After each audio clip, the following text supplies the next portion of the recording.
kilichofanyika. Ndio hilo neno Kolosai anasema vyote vinashikamana katika huyo neno. Neno la Mungu likija, cha kushangaza ni kwamba watu waliookoka wanafikiri neno la Mungu ni kitu cha kawaida kwa sababu wamezoea kuishi kwenye mazoea.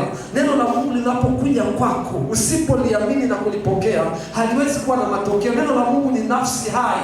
Ni sawa na mgeni anakuja kwako, usipompokea atajua hujampokea na ataondoka. Hata kama ataondoka kistaarabu atakuaga, lakini hataendelea kukaa. Lakini accommodate, ukilipokea neno la Mungu likija kwako sio tasa. Neno la Mungu linakuja kwako linazaa. Halijawahi kutumwa mahali popote lisizae matunda. Wakati Mungu alilituma katikati ya giza, lilizalisha nuru katikati ya giza.